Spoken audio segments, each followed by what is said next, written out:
चमत्कारी झील। बहुत समय पहले की बात है। एक सुंदर हरी भरी घाटी में एक छोटा सा गांव बसा हुआ था। इस गांव के पास एक रहस्यमयी झील थी जिसके बारे में कहा जाता था कि वहां परियां रहती है, लेकिन किसी ने उन्हें कभी देखा नहीं था। गांव में एक लड़की थी जिसका नाम राधा था। वह बहुत दयालु और निडर थी। बचपन से ही उसने अपनी दादी से परियों की कहानियां सुनी थी। एक दिन गांव में पानी की भारी कमी हो गई और लोग बहुत परेशान होने लगे।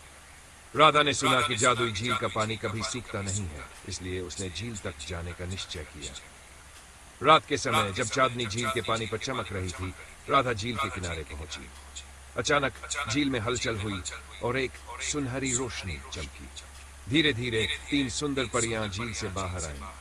उनके पंख मोर के पंखों की तरह रंग बिरंगे थे और उनके चेहरे पर एक जादुई चमक थी। राधा, तुम यहाँ क्यों आई हो? सबसे बड़ी परी ने पूछा। राधा ने गांव की परेशानी के बारे में बताया और उनसे मदद मांगी। परियों ने आपस में बातें की और फिर एक छोटी चमकती हुई बोतल निकाली। यह पानी हमारी जादुई झील से है, परी बोली। इसे गांव के कुएं में डाल दो और वहां का पानी फिर कभी नहीं सूखेगा। लेकिन याद रखना, इस पानी का कभी दुरुपयोग मत करना। राधा ने खुशी खुशी बोतल ली और परियों को धन्यवाद कहा। जब उसने पानी गांव के कुएं में डाला तो चमत्कार हो गया। कुएं का पानी फिर से भर गया और गांव में हरियाली लौट आई। गांव वाले बहुत खुश हुए और राधा को धन्यवाद दिया।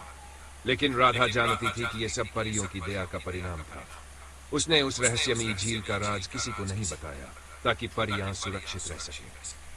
इस तरह परियों की कृपा से गांव की खुशहाली लौट आई और राधा की बहादुरी की कहानी पीढ़ी दर पीढ़ी सुनाई जाने लगी। इस कहानी से हमें यह सीख मिलती है कि सच्चे दिल और अच्छे इरादों वाले लोगों को हमेशा मदद मिलती है।